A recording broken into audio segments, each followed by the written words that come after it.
7 जनवरी 2025 California Los Angeles के northern palisade reason में सुबह 10:30 बजे पहला फायर ब्लेज देखा गया। इस आग की इंटेंसिटी तो काफ़ी ज़्यादा थी, लेकिन ये अंदाज़ा नहीं था कि अगले 24 घंटों में ये आग इतनी तबाही मचाएगी। 12,000 से ज़्यादा स्ट्रक्चर्स जलकर राख हो चुके हैं, जिसमें चर्च और मसाजिद भी शामिल हैं, और 2 लाख के करीब लोग अपने घरों से बेघर हो चुके हैं। घरों से बेघर होने वाले लोग 50% स्पेनिश हैं, 29% वाइट अमेरिकन, 9% अफ्रीकन अमेरिकन और 11% एशियन हैं। लेकिन ये आग लगी कैसे, इसकी शुरुआत कैसे हुई? कई लोग इसको क्लाइमेट चेंज की तरफ ले जा रहे हैं, और पाकिस्तान में लोग इसको अल्लाह का अजाब कह रहे हैं कि इसराइल और अमेरिका ने मिलकर जो गाजा के साथ किया, उसकी वजह से अल्लाह का अजाब जो है वो अमेरिका के ऊपर आया है। तो आइए समझने की कोशिश करते हैं इन सभी चीज़ों को आज की इस वीडियो में। Firefighters in Los Angeles are warning that increasing winds could potentially result. That's right. Gigi Graciet is live in Santa Clarita with more on those winds. As firefighters continue their progress containing the LA wildfires, a new crisis is emerging. Southern California's The number of people known to have died in the Los Angeles wildfires has risen to 24. Los Angeles में भड़कते शोले एक हफ्ते बाद भी ठंडे ना हुए। तेज हवाओं की वजह से आग मजीद फैलती जा रही है। अस्सलामुअलैकुम दोस्तों, लॉस एंजलिस के नॉर्दर्न पैलिसेड रीजन से ये फायर स्टार्ट हुई। ये फायर स्टार्ट होने के 15 मिनट बाद की पिक्चर है, और ऑलमोस्ट 12 घंटे बाद मिडनाइट तक आते आते ये आग 3000 एकड़ तक फैल गई। इसकी इतनी तेजी से फैलने की वजह नॉर्थ ईस्ट से आने वाली गर्म और खुश्क हवाएं हैं। इन हवाओं को सेना एना विंड्स नाम दिया गया है। इन हवाओं की वजह से ह्यूमिडिटी लेवल काफ़ी तेज़ी से रिड्यूस हुआ, जिसकी वजह से आग और मज़ीद एक्सपैंड कर गई।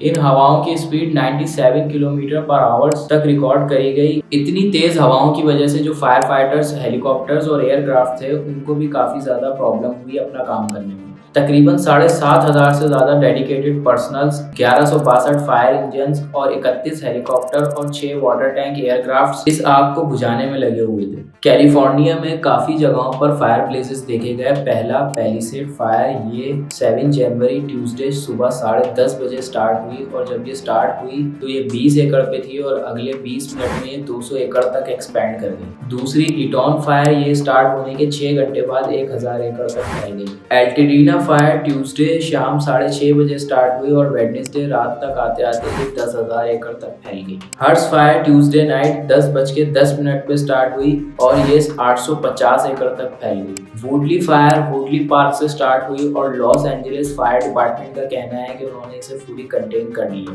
Oliver fire north west side of Los Angeles 11 एकड़ तक फैल गई। लिडिया फायर वेडनेसडे दोपहर 2 बजे स्टार्ट हुई और 350 एकड़ तक फैल गई, और रात 9 बजे तक आते आते इसे भी 40% कंटेन कर लिया गया। सनसेट फायर हॉलीवुड हिल्स में स्टार्ट हुई शाम 6 बजे और 50 एकड़ तक फैल गई।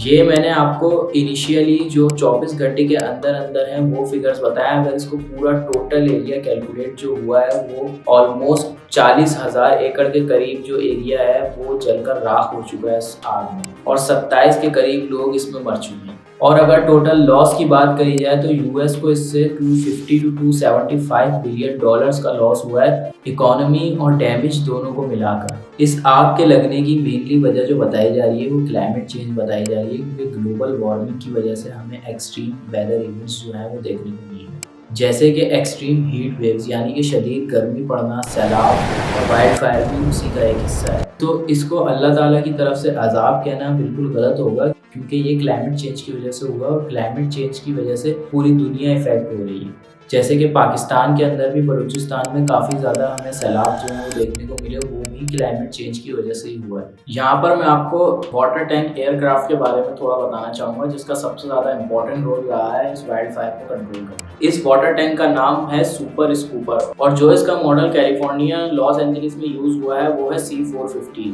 इस एक एयरक्राफ्ट को बनाने की कॉस्ट ऑलमोस्ट $30 मिलियन तक आती है, लेकिन इंजीनियर्स का कहना है कि इतना महंगा होने के बावजूद भी ये सबसे ज़्यादा कॉस्ट इफेक्टिव एयरक्राफ्ट है। उसका रीज़न ये है कि इस एयरक्राफ्ट को पानी भरने के लिए लैंड नहीं कराना पड़ता, जो कि अगर आप पहले के एयरक्राफ्ट में देखें तो बहुत ज़्यादा टाइम कंज्यूमिंग होता था, कि वो पहले लैंड करते थे, फिर उनमें पानी भरा जाता था, फिर दोबारा से टेक ऑफ करते थे। लेकिन सुपर स्कूपर जो है वो किसी भी समंदर या झील की सरफेस के ऊपर से जो है वो पानी को कलेक्ट कर सकता है। ये बिल्कुल एग्जैक्टली जाके टच करता है समंदर की सरफेस को और उसके बाद जो इसके ओपनर हैं वो ओपन हो जाते हैं और 12 सेकंड के अंदर अंदर ये 1620 गैलन पानी को स्टोर कर लेता है, जो कि 6000 लीटर से भी ज़्यादा है। और अगर दूसरे एयरक्राफ्ट को देखा जाए तो उनमें सिर्फ 200 गैलन पानी आता है, वो भी उनको लैंड करवा के भरना पड़ता था। लेकिन ये जो है वो 1620 गैलन यानी कि 6000 लीटर के करीब पानी जो है वो सिर्फ वो बगैर लैंड हुए समंदर की सरफेस से जो है वो कलेक्ट कर लेता है। दूसरी इसकी खास बात ये है कि पुराने एयरक्राफ्ट जो है वो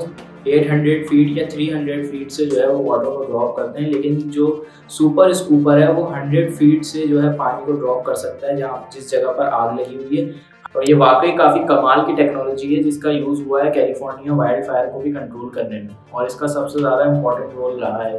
अब आ जाते हैं कि लॉस एंजलिस फायर डिपार्टमेंट को इतने चैलेंजेस क्यों फेस करने पड़े आग को बुझाने के लिए। 17 दिसंबर 2024 को फायर चीफ क्रिस्टन क्रॉली एक लेटर लिखते हैं मेयर कैरन बेट को। इसमें उन्होंने वार्न किया था। इस लेटर में उन्होंने बताया है कि डिपार्टमेंट को चैलेंजेस फेस करने पड़ रहे हैं रिसेंट बजट कट्स की वजह से। इस लेटर के मुताबिक $7 मिलियन की रिडक्शन करी गई है डिपार्टमेंट के बजट्स में, जो सेवियरली लिमिट करती है डिपार्टमेंट की कैपेसिटी को नेचुरल डिजास्टर्स और एमरजेंसीज को हैंडल करने में। इन बजट कट्स की वजह से नेचुरल डिजास्टर्स और एमरजेंसीज को हैंडल करने में काफ़ी प्रॉब्लम आ रही है। अब यहाँ पर एक सवाल ये उठता है कि कैलिफोर्निया जैसे स्टेट में भी फाइनेंशियल बजट इश्यूज क्यों है पब्लिक सेफ्टी को लेकर, और वो भी एक ऐसी स्टेट में जहाँ वाइल्ड फायर का खतरा हमेशा रहता है। तो लॉस एंजलिस फायर डिपार्टमेंट्स के बजट्स को कट करने के बजाय मजीद इंक्रीज करने की जरूरत है, क्योंकि आगे हमें मजीद सीजन्स देखने को मिलेंगे वाइल्ड फायर्स के ग्लोबल वार्मिंग की वजह से।